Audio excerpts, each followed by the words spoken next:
This time we come to the 32nd Sunday of the year, and the readings will be from the first reading from the first book of Kings, chapter 17, verses 10 through 16, to the Hebrews, chapter 8, verses 24 through 28, and from the Gospel tradition according to Mark, chapter 12, verses 38 through 41. I thought we'd begin just by looking at one of the themes that runs from the first reading to the Gospel reading, is stories involving widows. Now, we on a number of occasions have mentioned widows in their role in society. In a world that was basically, remember, dominated, fortunately or unfortunately, by men, a woman was under the protection of her father until she got married, her husband when she got married, and if something happened to him, to the eldest son. So there was always a kind of appropriate male taking care of a widow. In the case that we're going to see in the first book of Kings, the widow has a son, but he is very young, and so therefore not really able to take care of her.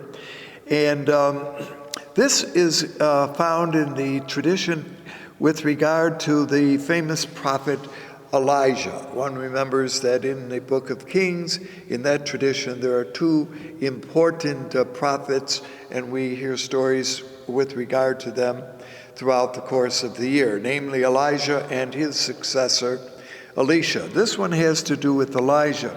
Now, Elijah had been, and this perhaps is interesting, had been responsible for the fact that because the king, Ahab, and his wife Jezebel had turned away from God, had supported other gods and goddesses, had brought upon the land a drought. And that drought lasted for a number of years. And of course, in a country in which rain generally was scarce to begin with, to have a drought made things even worse. That's the background for the story that we hear. Elijah is now on the run because he has challenged Queen Jezebel with regard to an activity that took place on the Mount of Carmel. He is, he's needing to hide out or to really escape from the rule of the king and the queen. And so he comes to a place called Sephrata. This would be in what was known as the Phoenician territory. It's about 10 miles south of the city of Sodom, and it was located on the seacoast. The seacoast here would, of course, be the Mediterranean, and it's about 15 miles north of Tyre. Why do I mention this? Because often in the scriptures we hear of Tyre and Sidon, but not too much of Sephrata. Anyway, as he is traveling, he comes to this place, and there he finds a woman who happens to be a widow, collecting sticks to build a fire. And he asks of her if she would give him a drink of water. Well, now you get the irony, of course, water, drought, all of that. She does, and as she's leaving, he also says, and by the way, could you give me something to eat? Now, we have mentioned on a number of occasions that the great idea of hospitality that was practiced not only by the Hebrew community, but also by other nations, referred to the fact that an outsider, if one were accepted, was given the protection, the security, and the food and place to sleep that you needed. Now, this was chiefly given, this idea of hospitality to the outsider, by the village leader, because an outsider was often considered to be, and you can see why this might have been true even then, as it might be now, as a threat. He could, the person who you kind of helped might be a killer. And so it was, hospitality, therefore, was not extended generally by everyone. But in this case, the widow, who has very scarce goods, the drought actually has hurt her as it would have affected everybody else, in fact expects to die along with her child. She is preparing one last meal before that happens. However, she still feels apparently obliged by the principle of hospitality. Elijah asks for help. He is, after all, an outsider. But she responds in a very positive way. She gives him what he wants to eat and drink. And in return for this action, Elijah, the outsider, assures the widow that God will reward her for her kindness. Now, this, of course, is perhaps, the widow is an extraordinary example of a woman of faith who takes on the word of the prophet that God indeed will help her. And the woman does not question Elijah, does not say, well, how do you know this, or anything like that. So you have to admire that she does demonstrate, according to the tradition here in Kings, a good example of faith. Certainly what the king and queen, Ahaz and Jezebel, did not have faith in God. She has faith that the word of the prophet in God is true. And so she doesn't resist him when he asks for help and gives it. In fact, as the story concludes, the supply of oil that is needed to make the food continues throughout the period of the drought, and she never runs out of food, and she and her son, and we assume that for a while Elijah stayed with her, were also nourished and fed. So all of that is a little bit of a background for this first story from Kings, where the heroine, if one can use that phrase here, certainly turns out to be a widow who is not named. She is called the widow of Sephrata, namely by a place where she dwells, but not, we don't know really who she is. So, a woman of faith. All right, with that in mind, let us go now to look at the gospel. Just to finish up, you remember that last time we pictured Jesus as teaching in the temple. We pointed out that there were some tests that had been given him, tests by the scribes and Pharisees, tests by the Sadducees. Then in the story that we heard last time, where the scribe had asked Jesus what did he think was the greatest of commandments, and Jesus had given the right answer, and there had actually been an agreement between the scribe and Jesus, and the concluding verse had been, at that point, no one there asked him any more questions. Now, what follows, and this is left out in the story that we hear this time,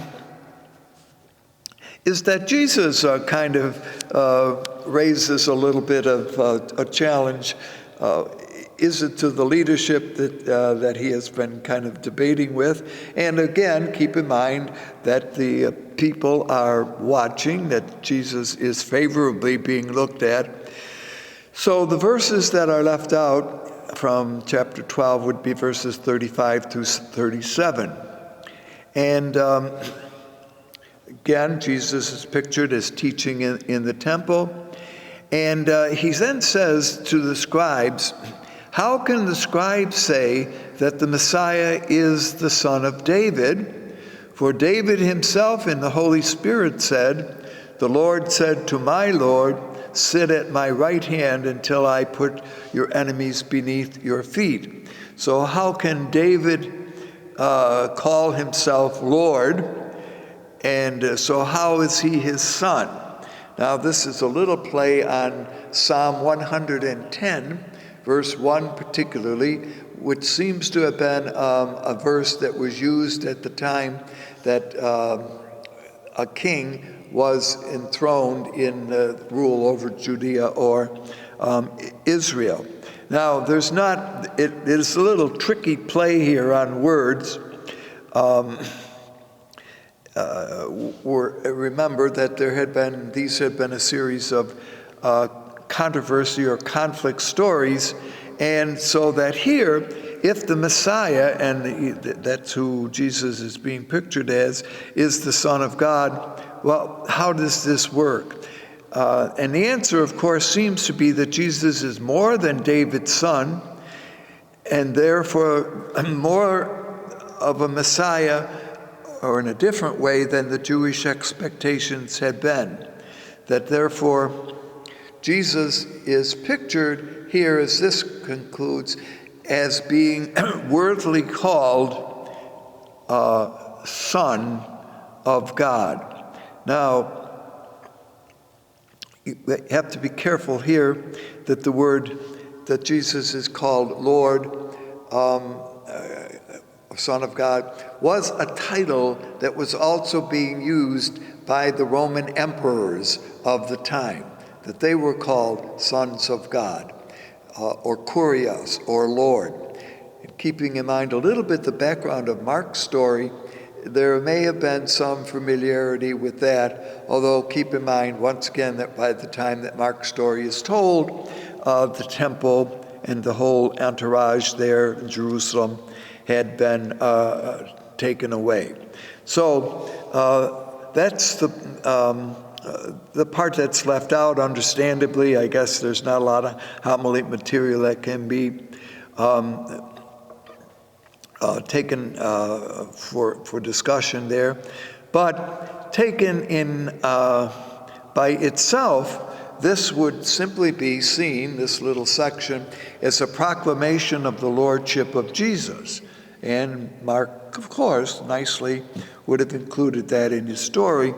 But taken in context of Jesus' ministry in Jerusalem, this passage serves as a reminder of the true identity of the one who will soon enter into his passion and death. So again, keeping in mind that all of this material is prologue to Jesus now that he is in Jerusalem.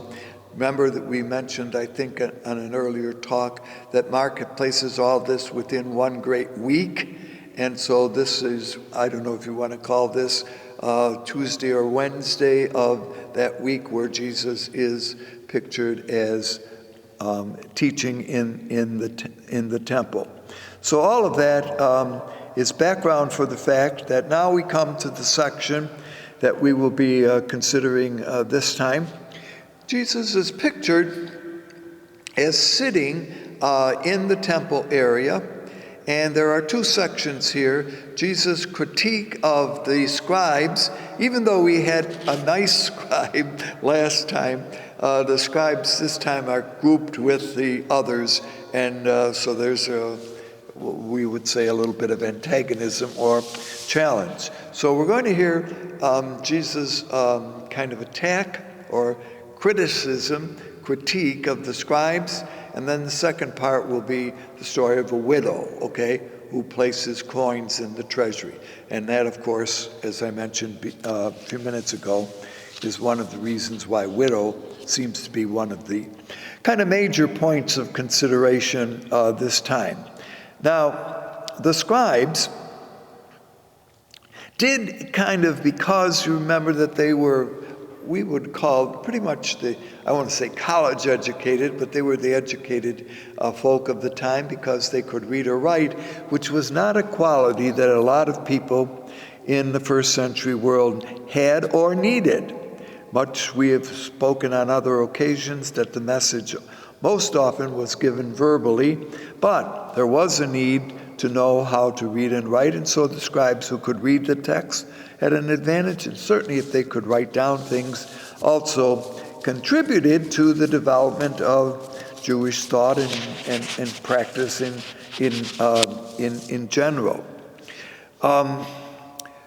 Two people, and here was the relationship now that scribes had. If two people met in the marketplace and one was inferior in knowledge of the law, should greet the other first, then there was that the greeting needed to be given by the person who was not the scribe. Okay, so they received this honor of being greeted, see, in the marketplace or wherever they were. I just want to give a little bit of kind of background here of the really interesting position that the scribes enjoyed. Since they knew the law, you can see that they often would be basked in recognition, that they certainly were quite extraordinary men. When it came to the synagogue, the scribes claimed the best seats, which were often on, and in synagogues there was a little platform. Often they sat up there so they could be seen and, of course, recognized. At banquets, they were given the best seats at the occasion. So all of this what was to say that the scribes had a very kind of interesting, popular position within the community of Israel at the time. So when Jesus now says, well, that's what you're looking for, you can see that people knew and they recognized that it's kind of an attack that Jesus is levying here. And that's why I mentioned just a moment ago the story before, where again, the scribes had been part of the subject of the discussion that Jesus was engaged in. Now, Jesus, okay, so that's the first section. He kind of levels it against them. And what is the message? Is it that you should, well, in another context, listen to what they have to say, but don't follow what they do? Jesus sort of suggests, and keep in mind that all of the background here is what kind of Messiah is Jesus. He is not going to be that kind, where he seeks honor, where he seeks praise, where he has the best seat, if you want, or stands out among the folk when they are gathered for prayer.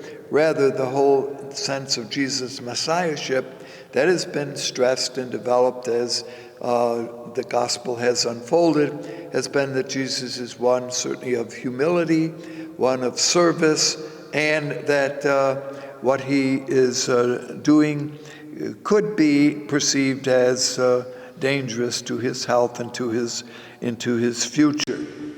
So they are sitting now in the temple area. Now, where is this temple area? We have on other occasions, and I won't go into that, remember that the temple was made up of basically three sections: the temple building itself, the area right around it called the place of the men, and then the outside, which was a very large section of the temple. In Jesus' time, it was being built, rebuilt, re-strengthened, made bigger, in a project that had begun by Herod the Great. And but even at that point, there were certain sections of the temple that were unique. Now, where Jesus is pictured as, or at least is referring to, is a part of the temple area which was a complex in which stored supplies and wealth for the temple offerings were kept. Now, keep the activities of the temple going, you needed funding, okay? I suppose that's true then as it was now. People most often regularly don't work for nothing. But when a temple tax was collected, the money would be placed in a secure place in the temple area to be used when it was needed. Now, also, interestingly, the temple in this particular area functioned something like a bank where people could store their goods or their wealth or money for safekeeping. We have pointed out in the other occasions that there were no banks as such in the first century world, but very often religious places or temples had been considered as a safe place to put things, and once it was in that area, people were forbidden and knew not to touch it, and so therefore it had security for the person who, or persons who placed their wealth there. So this little section that we're looking at here would have had walls, as it were. We kind of have seen some of this in other pictures, and even in our own time, when you go to to the airport or to other places, there are, aren't there little places where you can put your valuables, you get the key, and etc. So that's sort of how this place section in the temple was developed. So you could see it was lined with treasury chambers for deposits of money, expensive garments, or valuable objects. Now, the fact that the money was there didn't mean that people didn't touch it. And so we have stories, and that helps us verify that there was such a position within the temple area. Antiochus Epiphanes, during the days, that would be about 150 years prior to the time that we're looking at the time of the Maccabees, had raided the temple area and taken the money and the goods out of it. Later, when it was restored, Pontius Pilate, who, of course, you remember, was procurator of Israel, had raided the temple and taken the money there to build an aqueduct. Now, the aqueduct brought water into the temple area, but Pilate was organizing this, but was using Jewish money, which they did not really approve of. In later times, in the year 64, 66, and I mention this because by this time, of course, Mark's gospel was not written till 70. Florus, who was also a Roman, had removed the funds because some of the wealthy had not paid their taxes. So in order to make sure the taxes was paid, he absconded with the money that was kept there.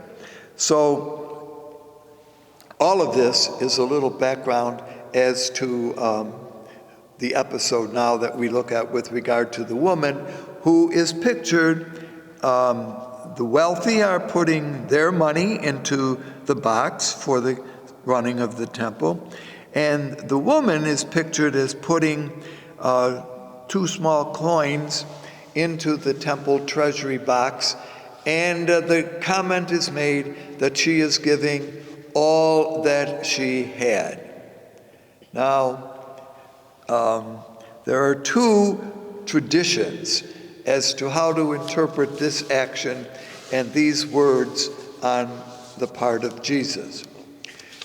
One, and probably the one that we would be more likely to use in our own time, particularly with the widow story from Elijah as a guide and a help, is that this woman follows certainly the teaching that Jesus had told his disciples. Remember, the young man who had come asking, "What must I do to inherit the kingdom of heaven?" And Jesus had kind of discussed with him, and then said, "Sell what you have and come follow me." And the young man had been unable to do that.